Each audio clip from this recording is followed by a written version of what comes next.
সাগরের মাঝখানে এক পাহাড়, ওই পাহাড়ের উপরে বসে 500 বছর টানা আল্লাহর ইবাদত, দিনে আর রাতে একবার করে নিচে নামতেন।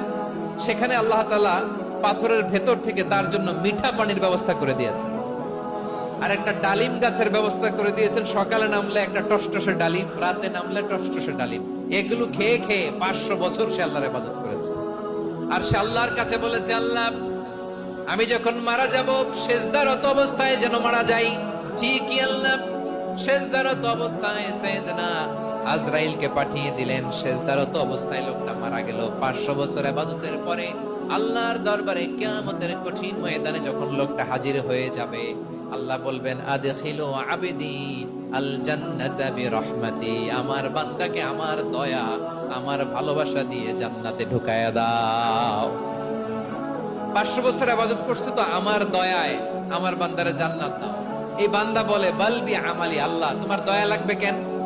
আমি আমার আমল দিয়ে জান্নাতে যেতে চাই। কি দিয়ে? কথা বুঝে নাই বোধহয়।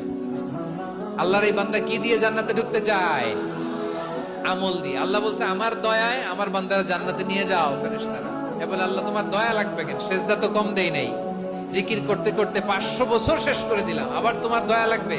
আমি তো আমার আমলেই জান্নাতে যেতে পারি। আল্লাহ বলবেন, তাই ঠিক আছে, আমি চাইলাম দয়া দিয়ে জান্নাত দিব, তুমি চাইলে আমল দিয়ে ঢুকবা। ঠিক আছে, তোমার আমল আর আমার যে দয়া দুটার একটু মাপ দেই। তোমার 500 বছরের ইবাদত এক পাল্লায় রাখো। আর আল্লাহ বললেন, আমি যে দয়া করে এই দুনিয়ার নাজ নেয়ামত বিউটি সৌন্দর্য দেখার জন্য তোমার দুটা চোখ দিয়েছিলাম, দুটা নয় একটা চোখ আরেক পাল্লায় রাখো। রাখা হবে, দেখা যাবে ওই 500 বছরের ইবাদত হালকা হয়েছে, আর মুহূর্তের মধ্যে আল্লাহর দেয়া একটা চোখের নেয়ামত ভারী হয়ে গিয়েছে। আল্লাহ বলবেন, তোমার কথা মতো মাপ দেয়া হলো, এবার ফলাফল দেখো, হিসাব বলে তুমি এখন জাহান্নামে যাবা। Go to the hell fire, যাও এবার জাহান্নামে যাও। মাপ চোখে যখন আসছো আমার সাথে হিসাব ক্যালকুলেশন, যাও তুমি এবার জাহান্নামে যাবা।